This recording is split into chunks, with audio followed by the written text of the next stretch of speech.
Hi, welcome to the third episode of the session on Tech to Sustain Conversations for a Greener Tomorrow. In this episode, we will explore how produce organizations support in the journey around sustainability and how the entire value chain integration is critical. So coming to the next John Tenner from United Fresh Produce, um, how partnerships drive this common objective around sustainability, John. You create the most efficient, best possible opportunities for the produce industry to succeed by sharing and distribution of information, which is vital to the success in the marketplace. In creating the maximum value for the produce industry and the individual members that support the organization, what does a sustainability focused business model mean to you? Can you share with some examples? Yes, thank you so much for having me, and it's a pleasure to share the stage with some well thought of companies in the makeup world. And, actually, where I got my start at Safeway is an Albertsons company today. So it's great to be on the panel with Mars and Amazon. I will say, maybe I might have a different definition of sustainability than Amazon does because my wife loves Amazon and I spend a lot of time moving boxes out to the trash. And it's interesting talking about packaging. I've got a photo. Let me see if I get my finger right. Over my left-hand shoulder of a farmer's market down in Richmond, Virginia. That was painted probably 45, well, maybe 50 years ago now. And it's wood crates. And now we're here talking about paper plastics. So plastics that come from trees. We had wood crates 50 years ago. I think how things move has evolved with time, right? And I think that's when the produce industry, and, it's a personal opinion, and, it's not necessarily, I don't know where personal and professional sometimes align anymore these days, but, you know, it's what's sustainable for a family, what's sustainable for a family business. And then corporate America is a relatively new thing, right? Like, I don't think corporate America existed, well, 100 years ago in our last pandemic. And so, how corporate America looks at sustainability versus a family farm looks at sustainability, I think is very different, right? And, the family farm, I was in Chicago this past weekend and I was doing a walkabout, as I like to do in some cities. And I do a 3-4 mile walk and I stop by a couple of the farmers markets.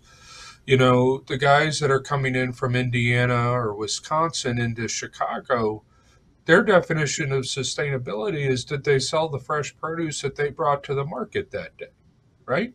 But that's very different than the Dole or Del Monte or Chiquita definition of sustainability coming down by shareholders and customers on looking at boat transmissions and looking at food miles. And so I think it's a very complicated issue here in the fresh produce industry as we look at sustainability because we represent a variety of different businesses. And so, as we look at sustainability, it's what makes it better for the next generation, right? I think that's eyes wide open is what does it take for the next generation to be successful?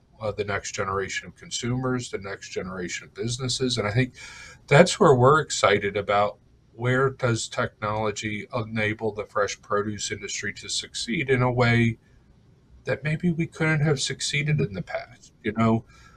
It's only until recently that we have a 365-day supply of berries. Cherries is still very seasonal. There's some apple varieties that are very seasonal.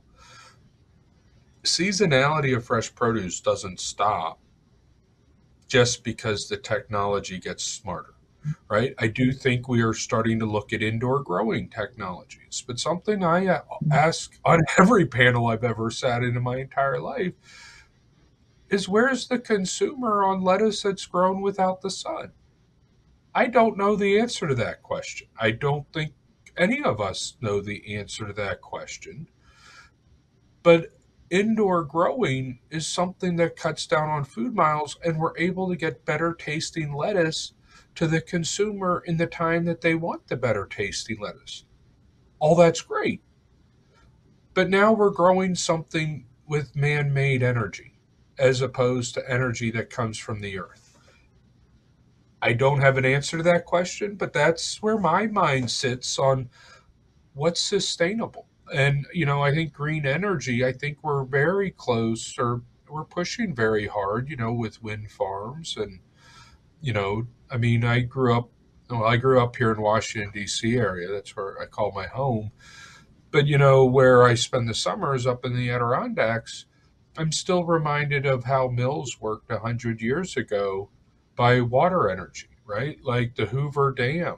You think about the amount of energy that the Hoover Dam provides to the city of Las Vegas. That's a sustainable product. That was a sustainable initiative at the time, but water rights activists might not agree, right? So while it's sustainable in one area in the world, the downstream effects of decisions we make to create energy to do things that matter changes.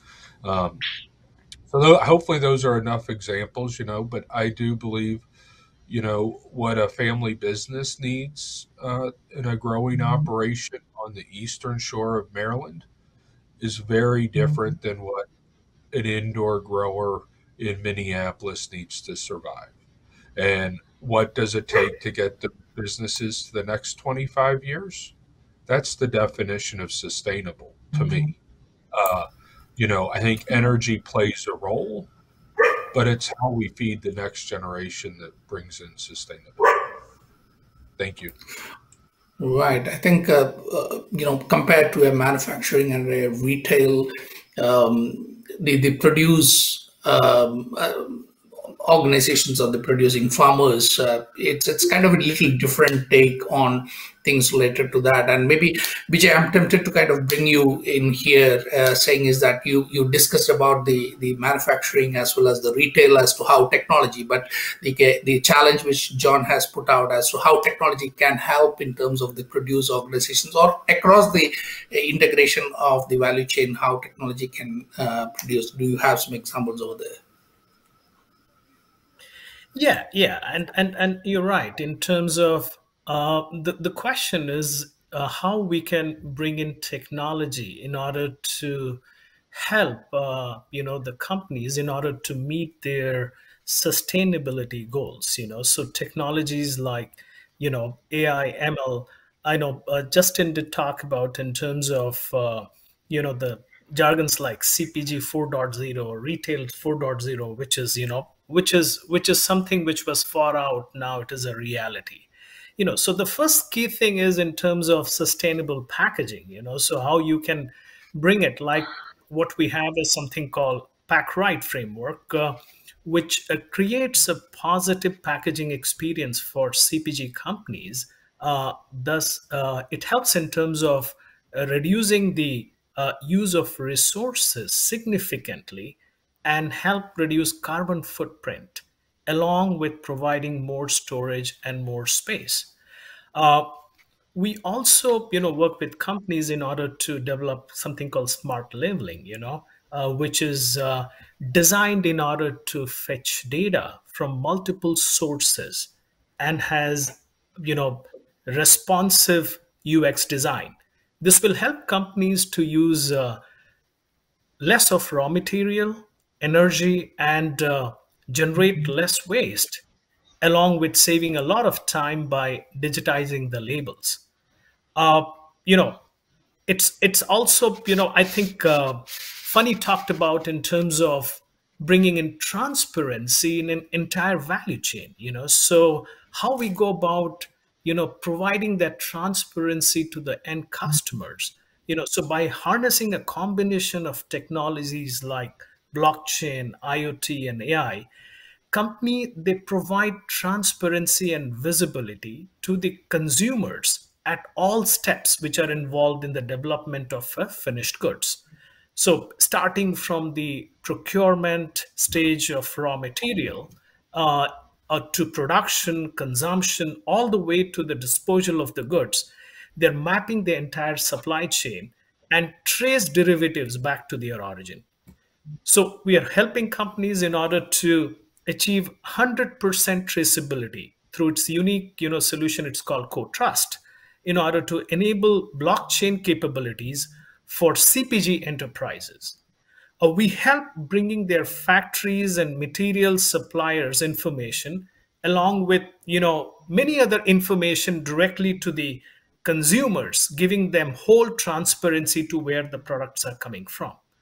So I think there are various technology, so one is also towards product benchmarking for sustainability measures. So we have helped CPG companies to measure and provide sustainability index of on energy, packaging material, hygiene, freshness, uh, respiratory, in terms of its competitive sustainability study of current and next gen products, allowing companies to know where they stand and what they need to do, ahead for sustainability. So, that's my take. Sure, and I think today we are seeing. I mean, it is just the festive seasons are going on here in India as well. And I bought my shirt this time, and I could see that how much when I buy the shirt, how much of that money goes to the person who has stitched, and how much of the money goes to the cotton farmer. So that much level of information was currently available in the shirt which I bought today. So I think the next level is I might be able to kind of even see who stitched it and who kind of did it. And John, to your example, I mean, that kind of traceability in the value chains would bring a bit of pride, and maybe the consumerism, as John Amand mentioned, that that pace is slightly slow on the consumer side. Maybe this kind of transparencies will improve the consumerism as well towards being more responsible. So thank you, John and Vijay, for that.